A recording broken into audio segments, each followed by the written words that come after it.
So good morning guys. तो चलिए start करते हैं आज के यानी कि 20 जनवरी के इंपॉर्टेंट करंट अफेयर्स को। देखिए हमारा पहला प्रश्न क्या है। अभी हाल ही में एयर इंडिया के नए सीएमडी किसे नियुक्त किया गया है? तो आंसर होगा विक्रम देवदत्त को। तो अभी विक्रम देवदत्त को एयर इंडिया का सीएमडी नियुक्त किया गया है। और ये किन की जगह लेंगे? ये राजीव बंसल की जगह लेंगे। और राजीव बंसल से आपको कुछ याद आता है क्या? अभी कुछ समय पहले ही मिनिस्ट्री ऑफ सिविल एविएशन में इन्हें सेक्रेटरी यानी कि सचिव बनाया गया था। तो अब एयर इंडिया के नए सीएमडी कौन बन गए हैं? विक्रम देवदत्त बन गए हैं। बाकी बात करो, देखो अभी इसरो के नए चीफ कौन बने थे? एस सोमनाथ बने थे। इंडियन कोस्ट गार्ड के 24वें प्रमुख कौन बने थे? वीएस पठानिया। और रेलवे बोर्ड के नए चेयरमैन और सीईओ कौन बने थे? वीके त्रिपाठी बने थे। वैसे हमारे सिविल एविएशन मंत्री कौन है? ज्योतिरादित्य सिंधिया है। चलो एक प्रश्न मेरा आप लोगों से रहेगा, करंट अफेयर्स का प्रश्न है। अभी विस्तारा एयरलाइन के नए सीईओ किसे बनाया गया था? बताइए, हम बढ़ते आगे। फिर बताइए अभी हाल ही में किसे अगले थल सेना उप प्रमुख के रूप में नियुक्त किया गया? तो आंसर होगा मनोज पांडे को। तो अभी सरकार ने पूर्वी सेना commander lieutenant general Manoj Pande को अगले थल सेना उप प्रमुख के रूप में नियुक्त किया है। और वे किनका स्थान लेंगे? लेफ्टिनेंट जनरल सीपी मोहंती का, जो अभी 31 जनवरी 2022 को रिटायर्ड हो रहे हैं। तो इनका नाम है मनोज पांडे। अच्छा, अतुल कुमार गोयल, याद रखना भी पंजाब नेशनल बैंक के नए एमडी सीईओ बने। और अतुल दिनकर राणे ये ब्रह्मोस एरोस्पेस के एमडी सीईओ बने थे। वैसे आप जानते ही हो हमारे आर्मी चीफ कौन है? मनोज मुकुंद नरवणे हैं। और आर्मी डे 15 जनवरी को मनाया जाता है। एयर चीफ मार्शल विवेक राम चौधरी हैं और एयरफोर्स डे 8 अक्टूबर को मनाते हैं। Naval chief are Hari Kumar है और नेवल डे 4 दिसंबर को मनाते हैं। तो ये ध्यान रखना, बढ़ते आगे। फिर बताइए अभी हाल ही में यूरोपीय संघ की संसद की अध्यक्ष के रूप में किसे नियुक्त किया गया? तो आंसर होगा रॉबर्टा मेट्सोला। तो माल्टा देश की एक ईसाई डेमोक्रेट हैं ये रॉबर्टा मेट्सोला। इनको अभी यूरोपीय संघ की संसद का अध्यक्ष चुना गया है। और इस तरह से ये किनका स्थान लेंगी? डेविड सासोली का स्थान लेंगी, जिनका आप लोगों ने भी पढ़ा होगा कि उनका निधन हो गया था। और ये रॉबर्टा मेट्सोला इस पद पर आने वाली केवल तीसरी महिला है। और इसके अलावा वे यूरोपीय संसद की सबसे कम उम्र की राष्ट्रपति भी है। क्या नाम है? रॉबर्टा मेट्सोला। अच्छा, यूरोपीय संघ का संसद मुख्यालय है कहां पर? स्ट्रासबर्ग फ्रांस में है। वैसे यूरोपियन संघ यानी कि यूरोपियन यूनियन का हेडक्वार्टर कहां पर है? ब्रुसेल बेल्जियम में है। अच्छा, अभी इंटरनेशनल मॉनेटरी फंड के चीफ इकोनॉमिस्ट मुख्य अर्थशास्त्री कौन बने? Pierre Olivier. किनकी जगह ली? गीता गोपीनाथ की, जो कि इंटरनेशनल मॉनेटरी फंड की डेप्यूटी मैनेजिंग डायरेक्टर बन गई है। और अभी यूनिसेफ की नई हेड कौन बनी है? Catherine Russell. किनकी जगह आई है? हेनरिटा एच4 की जगह। और शंघाई कोऑपरेशन ऑर्गेनाइजेशन के नए प्रमुख कौन बने हैं? झांग मिंग बने हैं। ये चाइना के हैं। अब मेरा एक प्रश्न रहेगा आप लोगों से, बड़ा सिंपल प्रश्न है। शंघाई कोऑपरेशन ऑर्गेनाइजेशन का अभी एक नया मेंबर बना है। आपको उस कंट्री का नाम बताना है और कौन से नंबर का मेंबर बना है ये आपको बताना है। हम बढ़ते आगे। अगला प्रश्न है, अभी हाल ही में Bose the untold story of an inconvenient nationalist नाम की बुक को किसने लिखा? चंद्रचूड़ घोष ने। तो अभी लेखक चंद्रचूड़ घोष ने ये बुक लिखी है जिसका नाम है Bose the untold story of an inconvenient nationalist, जिसे अभी फरवरी 2022 में रिलीज किया जाएगा। तो इस बुक में स्वतंत्र भारत के विकास, सांप्रदायिकता, भू राजनीति और राजनीतिक विचारधारा के बारे में सुभाष चंद्र बोस के विचार और उनकी राय शामिल की गई है। बाकी अरुंधति भट्टाचार्य एसबीआई की पूर्व अध्यक्ष हैं ये। अभी इन्होंने भी एक बुक लिखी है जिसका नाम है indomitable a working women's notes on life, work and leadership. और डॉक्टर थॉमस मैथ्यू रतन टाटा जी की जीवनी लिखी है इन्होंने, जिसका नाम है Ratan and Tata the authorised biography. और Prabhat Kumar public service ethics नाम की बुक इन्होंने लिखी है। ध्यान रखना, बढ़ते आगे। फिर बताइए अभी हाल ही में किस देश ने पहली बार यातायात के लिए अपना इन्फिनिटी ब्रिज खोल दिया?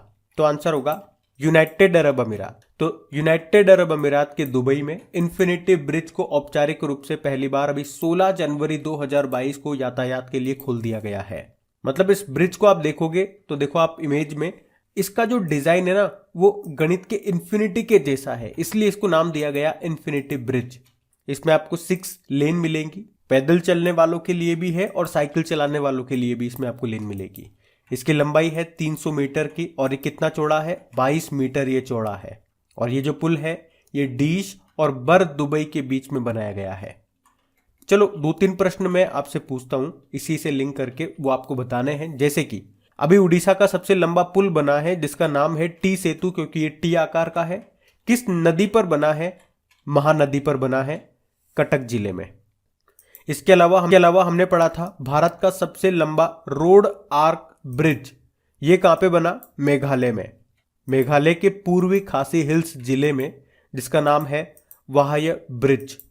और अभी भारतीय रेलवे, याद रखना, दुनिया का सबसे ऊंचा पुल बना रहा है मणिपुर में, जिसकी ऊंचाई है 141 मीटर और कितना लंबा है, 703 मीटर ये लंबा होगा। लेकिन यहां पे तो बात हुई है यूनाइटेड अरब अमीरात की, तो ये रहा मैप में यूएई। अच्छा, यूनाइटेड अरब अमीरात आपके एग्जाम के हिसाब से बहुत इंपॉर्टेंट है। क्यों है मैं अभी आपको बताता हूं। पहले इसकी कैपिटल क्या है ये बताइए, अबू धाबी है। और इंटरनेशनल रिन्यूएबल एनर्जी एजेंसी का हेडक्वार्टर भी आपको यहीं पे मिलेगा। करेंसी इसकी दिरहम हो गई, प्रेसिडेंट ने शेख खलीफा बिन जायद अल नहयान। अभी आपको याद होगा यूनाइटेड अरब अमीरात में अरब क्षेत्र का पहला परमाणु रिएक्टर शुरू हुआ था जिसका नाम है बराका न्यूक्लियर पावर प्लांट। अभी ओपेक के जो नए महासचिव बने थे वो भी यूनाइटेड अरब अमीरात से थे, जिनका नाम है हैतम अल घिस। उसके अलावा इंटरनेशनल ऑटोमोबाइल फेडरेशन के जो पहले गैर यूरोपीय अध्यक्ष बने थे वो भी यूनाइटेड अरब अमीरात से थे, उनका नाम था मोहम्मद बिन सुलेयम। और एक और इंपॉर्टेंट प्रश्न, इंटरपोल के नए प्रेसिडेंट बने हैं वो भी यूनाइटेड अरब अमीरात से हैं, उनका नाम है अहमद नासिर अल रईसी।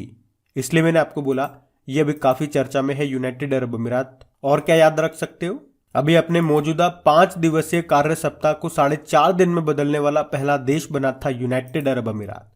और 2023 में जो कोप 28 होगा उसकी मेजबानी करेगा यूनाइटेड अरब अमीरात। और यूनाइटेड अरब अमीरात का नेट जीरो उत्सर्जन का लक्ष्य कब का है, 2050 का है। यूनाइटेड अरब अमीरात के साथ में हमने अभी जायद तलवार 2021 एक्सरसाइज का आयोजन किया था। अभी आपको याद होगा 2021 में ICC men's T20 world cup का आयोजन हुआ था यूनाइटेड अरब अमीरात और ओमान में। इसको जीता था ऑस्ट्रेलिया ने न्यूजीलैंड को हरा करके। और 2021 में जो 14वें नंबर का आईपीएल हुआ था उसके फाइनल भी यूनाइटेड अरब अमीरात में हुए थे। अच्छा, यूनाइटेड अरब अमीरात के मंगल मिशन का नाम क्या है, होप मिशन है। उसके अलावा अगर आपसे पूछा जाए शेख जायद बुक पुरस्कार जीतने वाली पहली भारतीय महिला कौन बनी थी, तो आंसर होगा डॉक्टर ताहिरा कुतुबुद्दीन। इसे अरब वर्ल्ड का नोबेल पुरस्कार भी कहते हैं। कौन देता है, यूनाइटेड अरब अमीरात। तो इतना आप यहां से याद रखना, बढ़ते आगे। अच्छा, फिर बताइए हाल ही में सुपर मॉम के नाम से प्रसिद्ध किस बाघिन का निधन हो गया, तो आंसर होगा कॉलर वाली। तो भारत की सुपर मॉम बाघिन जिसे कॉलर वाली के नाम से जाना जाता है, पर अभी वृद्धावस्था के कारण मध्य प्रदेश के पेंच टाइगर रिजर्व में इसका निधन हो गया। तो कॉलर वाली ये बाघिन अपने जीवन काल में 29 शावकों को जन्म देने के लिए जानी जाती थी, जिसे वर्ल्ड रिकॉर्ड भी माना जाता है।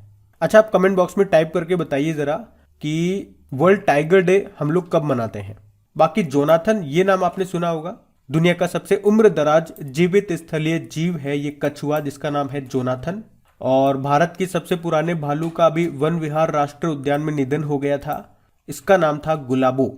और कुछ समय पहले आपको याद होगा उड़ीसा में जो नंदन कानन जूलॉजिकल पार्क है वहां पे देश की इकलौती बनमानुष थी जिसका नाम था बिन्नी, उसकी अभी मृत्यु हो गई।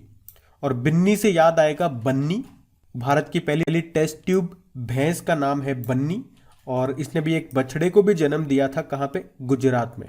अच्छा, मुझे बताइए वर्ल्ड एनिमल डे कब मनाया जाता है, 4 अक्टूबर को। और पूछा जाए कि विश्व कृषि पशु दिवस world day for farmed animals कब मनाया जाता है, तो 2 अक्टूबर को।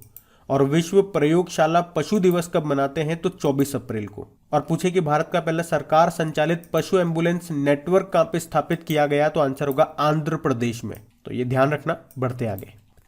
फिर बताइए हाल ही में किस बैंक ने IBS intelligence global fintech innovation awards 2021 को जीता, तो आंसर होगा एक्सिस बैंक ने। तो एक्चुअली में एक तो एक्सिस बैंक हो गया और एक CRM नेक्स्ट सॉल्यूशन हो गया। इन्होंने सर्वश्रेष्ठ CRM मतलब होता है कस्टमर रिलेशनशिप मैनेजमेंट, तो सर्वश्रेष्ठ CRM प्रणाली कार्यान्वयन के लिए IBS intelligence global fintech innovation award 2021 इन्होंने जीता है। ये दुनिया भर में वैश्विक बैंकरों और आईटी सलाहकारों के लिए सबसे प्रमुख पुरस्कारों में से एक है। देखो, एक्सिस बैंक की बात करते हैं, इसकी स्थापना होती है 1993 में, हेडक्वार्टर मिलेगा मुंबई में। एमडी सीईओ अमिताभ चौधरी है और इसके अध्यक्ष हैं राकेश मखीजा। इसका टैगलाइन होता है बढ़ती का नाम जिंदगी। और पूछे अगर एग्जाम में आपसे कि देश में पॉइंट ऑफ सेल मशीन स्थापित करने वाला दूसरा सबसे बड़ा बैंक कौन सा बना, तो एक्सिस बैंक। अभी आपको याद होगा एक्सिस बैंक ने बायोमेट्रिक आधारित बैंकिंग भुगतान के लिए मिंकासुपे के साथ समझौता किया था। बाकी IndusInd bank green fixed deposit इन्होंने शुरू किया। एचडीएफसी बैंक की बात करेंगे, मोस्ट इनोवेटिव बेस्ट प्रैक्टिस 2021 के लिए कॉन्फेडरेशन ऑफ इंडियन इंडस्ट्री का अवार्ड जीता। फेडरल बैंक की बात करेंगे तो महिला मित्र प्लस नाम से एक बचत योजना इन्होंने शुरू की थी, तो ये ध्यान रखना। बढ़ते आगे। फिर बताइए, अभी हाल ही में किसे सर्वश्रेष्ठ फीफा पुरुष खिलाड़ी के रूप में चुना गया, तो आंसर होगा रॉबर्ट लेवांडोव्स्की। तो अभी बेस्ट फीफा फुटबॉल अवार्ड्स 2021 की घोषणा की गई और पुरुषों में बेस्ट फीफा प्लेयर चुना गया है पोलैंड के फुटबॉल प्लेयर, या यूं कह दीजिए बायर्न म्यूनिख फुटबॉल क्लब के खिलाड़ी रॉबर्ट लेवांडोव्स्की को। जबकि बेस्ट फीफा वुमेन प्लेयर चुना गया स्पेन की फुटबॉल प्लेयर और बार्सिलोना फुटबॉल क्लब की प्लेयर एलेक्सिया पुटेलस को। इसके अलावा और भी अवार्ड्स हैं, उनकी मैं यहाँ पे लिस्ट लगा रहा हूं, तो आप उन्हें भी देख सकते हैं। अच्छा, क्या आप मुझे बताओगे अभी 7वीं बार पुरुषों का बैलन डी'ओर खिताब किसने जीता था? लियोनेल मेसी ने जीता था। और अब ये किस फुटबॉल क्लब की तरफ से खेलते हैं? तो Paris Saint Germain football club की तरफ से खेलते हैं ये। और अभी चलो प्रश्न का जवाब दो। विश्व का पहला फीफा फॉर स्कूल प्रोग्राम किसने लॉन्च किया था? उड़ीसा ने। अगर आपसे पूछा जाए 2022 में वुमेन्स अंडर 18 और under 19 south Asian football federation championship कहाँ पे होगी, तो आंसर होगा भारत में। उसी तरह से 2021 में जो 8वीं south Asian football federation men's championship हुई थी मालदीव में, उसको जीता था इंडिया ने नेपाल को हरा करके। और अभी 2021 में ही south Asian football federation under 19 women championship हुई थी, उसको जीता था बांग्लादेश ने भारत को हरा करके। और अभी आपको याद होगा उड़ीसा में हॉकी पुरुष जूनियर वर्ल्ड कप 2021 का आयोजन हुआ था, उसको जीता था अर्जेंटीना ने जर्मनी को हरा करके। और इसी तरह से आपको याद होगा जर्मनी को हरा करके हमारी जो भारतीय पुरुष हॉकी टीम है उसने टोक्यो ओलंपिक 2020 में ब्रोंज मेडल जीता था। और 2022 में FIFA under 17 women's world cup का आयोजन किया जाएगा भारत में। और इसका मैस्कॉट शुभंकर क्या है? ईभा, जो कि एक एशियाई शेरनी है। अच्छा, अभी मैंने आपसे एक प्रश्न किया था ना कि 7वीं बार पुरुषों का बैलन डी'ओर खिताब किसने जीता, तो आपने आंसर दिया था लियोनेल मेसी ने। वहीं महिलाओं में किसने जीता ये पूछा जाएगा, तो आंसर होगा एलेक्सिया पुटेलस ने, क्योंकि मैंने अभी आपको बताया इस प्रश्न में, जो कि स्पेन की है और बार्सिलोना फुटबॉल क्लब की खिलाड़ी है। तो ये नाम भी इंपॉर्टेंट हो गया आपका। अभी जो कोलकाता में डूरंड कप हुआ था उसको किसने जीता था? एफसी गोवा ने। कोपा अमेरिका 2021 को किसने जीता था? अर्जेंटीना ने। यूरो कप 2020 को किसने जीता था? इटली ने। और 2022 में जो फीफा वर्ल्ड कप होंगे वो होंगे कतर दोहा में। वैसे फीफा से 2-3 पॉइंट और याद रख लो, इसका हेडक्वार्टर मिलेगा आपको ज्यूरिख स्विट्जरलैंड में और प्रेसिडेंट कौन है? गियानी इन्फिनिटो है। तो फुटबॉल से रिलेटेड सारे इंपॉर्टेंट पॉइंट्स मैंने आपको कवर करवाए, इनको ध्यान रखना। बढ़ते आगे। फिर बताइए, अभी हाल ही में महान बंगाली कॉमिक्स कलाकार का निधन हो गया, उनका नाम क्या है? आंसर होगा नारायण देवनाथ। तो प्रसिद्ध बंगाली कॉमिक्स कलाकार, लेखक और चित्रकार थे ये नारायण देवनाथ, जिनका भी निधन हो गया। और उन्होंने काफ़ी फेमस कॉमिक्सें भी लिखी थी, जैसे कुछ मैं आपको बताऊं। एक का नाम है हांडा भोंडा, जो उन्होंने 1962 में लिखी थी। एक है बंटुल द ग्रेट, जो 1965 में लिखी थी। और नॉन्टे फॉन्टे, जो इन्होंने 1969 में लिखी थी। और मैंने जो अभी आपको बताई थी ना हांडा भोंडा, तो इस कॉमिक्स श्रृंखला के लिए एक व्यक्तिगत कलाकार के द्वारा सबसे लंबे समय तक चलने वाली कॉमिक्स का रिकॉर्ड भी है इसके नाम, जिसने लगातार 60 साल पूरे किए। और इनका नाम इसलिए भी इंपॉर्टेंट हो जाता है क्योंकि 2021 में इन्हें पद्म श्री सम्मान भी मिला था।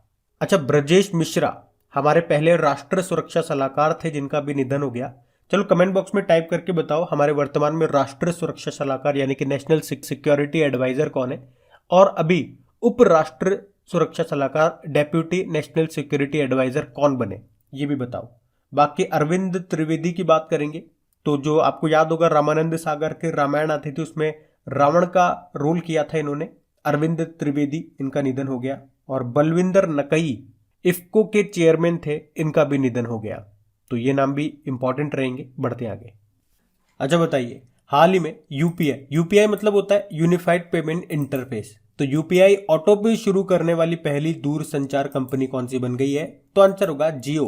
तो अभी एनपीसीआई और रिलायंस जियो ने घोषणा की है कि यूपीआई ऑटो पे सर्विस को अब जियो के यूजर्स इस्तेमाल कर पाएंगे। मतलब इसमें होगा क्या? तो देखो, जैसा नाम से क्लियर है, जब आप यूपीआई ऑटो पे को यूज करोगे तो आपके मोबाइल बिल हो गए, बिजली के बिल हो गए, या कोई ईएमआई जाती हो, या कोई भी ऐसा पेमेंट जो आपको बार बार एक पर्टिकुलर टाइम के बाद करना होता है, जैसे कि उदाहरण के तौर पे हर महीने मोबाइल रिचार्ज आपको करना होता है, तो अब आपको यह याद रखने की जरूरत नहीं होगी कि कब उसका महीना पूरा होगा। मतलब इस ऑटो पे फीचर को ऑन करके आपका रिचार्ज अपने आप हो जाएगा। जैसे ही उसका महीना पूरा होगा, वो अगले महीने के लिए अपने आप को फिर से रिचार्ज कर लेगा। आपको ध्यान रखने की जरूरत नहीं है। तो नाम से ही क्लियर है, ऑटो पे अपने आप वो रिचार्ज कर लेगा। बस आपको इसको एक बार सेट करना है। और याद रखना, यूपीआई ऑटो पे की सुविधा देने वाला जियो पहला ऑपरेटर बन गया है। अच्छा, national payment corporation of India की बात करते हैं। स्थापना होती है 2008 में, मुंबई में हेडक्वार्टर है और इसके एमडी सीईओ दिलीप असबे हैं। और अभी आपको याद होगा, फिनटेक फर्म मोबीक्विक ने अपने ग्राहकों के लिए क्लिक पे लॉन्च करने के लिए एनपीसीआई भारत बिल पे के साथ समझौता किया था। और एनपीसीआई ने घर घर बिल भुगतान सेवा शुरू करने के लिए इंडिया पोस्ट पेमेंट बैंक के साथ समझौता किया था। उसके अलावा कोटक महिंद्रा बैंक ने भी रुपे क्रेडिट कार्ड, जिसका नाम है वीर, इसको लॉन्च करने के लिए एनपीसीआई के साथ समझौता किया था। तो ध्यान रखना। बढ़ते आगे। फिर बताइए, कौन सा देश एएफसी महिला फुटबॉल एशियाई कप 2022 की मेजबानी करेगा? तो आंसर होगा भारत। तो भारत अभी 20 जनवरी 2022 से मुंबई, नवी मुंबई और पुणे में एएफसी महिला फुटबॉल एशियाई कप 2022 की मेजबानी करेगा। बाकी देखो, फुटबॉल से संबंधित सारी जानकारी मैंने आपको पीछे दे दी है। आप तो यहाँ पे एक प्रश्न का मेरे जवाब दे दो। अभी 11वीं hockey India junior national championship हुई थी, तमिलनाडु में हुई थी ये। बताओ इसको किसने जीत लिया और इसमें उप विजेता कौन रहा? हम बढ़ते हैं आगे। और बताइए, हाल ही में एनडीआरएफ ने 19 जनवरी 2022 को अपना कौन सा स्थापना दिवस मनाया? तो आंसर होगा 17वां। एनडीआरएफ मतलब नेशनल डिजास्टर रेस्पॉन्स फोर्स, जो हर साल 19 जनवरी को अपना स्थापना दिवस मनाता है। इस बार इसने अपना 17वां यानी कि 17th एस्टेब्लिशमेंट डे स्थापना दिवस मनाया। आपको बता दूं, हमारे देश में अलग अलग हिस्सों में एनडीआरएफ की टोटल 12 बटालियन स्थित है। और एनडीआरएफ राष्ट्रीय आपदा प्रबंधन प्राधिकरण के तहत एक भारतीय विशेष बल है, जिसका गठन आपदा प्रबंधन अधिनियम 2005 के तहत आपदा की स्थिति में विशेष प्रतिक्रिया करने के लिए किया गया है। और इसके डायरेक्टर जनरल का नाम इंपॉर्टेंट रहेगा, अतुल करवाल इनका नाम है। चलो अब कुछ फटाफट से मैं आपसे प्रश्न पूछता हूं, उनके फटाफट से आपको उत्तर देने कमेंट बॉक्स में। पहला प्रश्न, बॉर्डर सिक्योरिटी फोर्स बीएसएफ के अभी नए डायरेक्टर जनरल कौन बने थे? ITBP Indo Tibetan border police के अभी नए डायरेक्टर जनरल कौन बने थे? सशस्त्र सीमा बल एसएसबी के अभी डायरेक्टर जनरल कौन है? उसी के अलावा आप बताओ सीआईएसएफ के डायरेक्टर जनरल कौन है? सीआरपीएफ के डायरेक्टर जनरल कौन है? और एनएसजी नेशनल सिक्योरिटी गार्ड के डायरेक्टर जनरल कौन है? आप ध्यान से सुनो, फिर चेक करना आपने क्या आंसर करे। बॉर्डर सिक्योरिटी फोर्स के अभी बने थे पंकज कुमार सिंह। आईटीबीपी के बने थे संजय अरोड़ा। हमने पूछा सशस्त्र सीमा बल, तो वर्तमान में इसका एडिशनल चार्ज दिया गया संजय अरोड़ा को ही, पढ़ा था हम लोगों ने। अगला है सीआईएसएफ के कौन है? शीलवर्धन सिंह नए बने थे। सीआरपीएफ के कौन है? कुलदीप सिंह, ये भी नए बने थे। और एनएसजी के ये भी नए बने थे, एमए गणपति। ये सारे के सारे नए बने अभी 2021 में, याद रखना इनको। सारे नए के नए अपॉइंटमेंट है, याद होने चाहिए नाम। तो अब हम लोग बात करेंगे कल के वीडियो में पूछे गए प्रश्न के उत्तर की। और हाँ गाइज, आगे बढ़ने से पहले आप लोगों से एक हम्बल रिक्वेस्ट, प्लीज अगर सेशन अच्छा लगता है तो इसे लाइक जरूर करा करें, क्योंकि आप लोगों के लाइक से ही मुझे और साथ में यूट्यूब को ये पता लग पाता है कि वीडियो आप लोगों के लिए कितना हेल्पफुल रहा है। मैंने आपको बताया था लास्ट टाइम भी, वीडियो की एल्गोरिदम होती है, उसी से वो तय कर पाता है कि वीडियो बेनिफिशियल है स्टूडेंट्स के लिए, लोगों के लिए या नहीं है। उसी हिसाब से वो अपनी सर्चिंग लिस्ट में वीडियोस को लिस्ट कर पाता है। तो इसका मेन कारण यही है, व्यूज नहीं होते और लाइक तो बिल्कुल नहीं होते हैं। तो प्लीज लाइक कर दें और अपने दोस्तों के साथ में इसको शेयर जरूर कर देना। जो भी आपका स्टडी ग्रुप हो गया व्हाट्सएप पे, फेसबुक पे, प्लीज एक बार शेयर जरूर करना। तो कल के वीडियो में हमने आपसे प्रश्न पूछा था कि अभी भारत ने किस देश की नौसेना के साथ पैसिफिक एक्सरसाइज का आयोजन किया, तो आंसर होगा रशिया के साथ में, अरब सागर में किया था। आप सभी ने प्रश्न का बिल्कुल सही उत्तर दिया है। और इन सभी क्वेश्चंस की क्विज अपलोड हो चुकी है आपकी क्रैक एग्जाम एप्लीकेशन में, जाके अच्छे से प्रैक्टिस करो धमाधम। और पीडीएफ भी वहीं पे आपको मिल जाएगी, एप्लीकेशन का लिंक आपको नीचे डिस्क्रिप्शन में मिल जाएगा। तो ये रहा आज का आपका होमवर्क प्रश्न।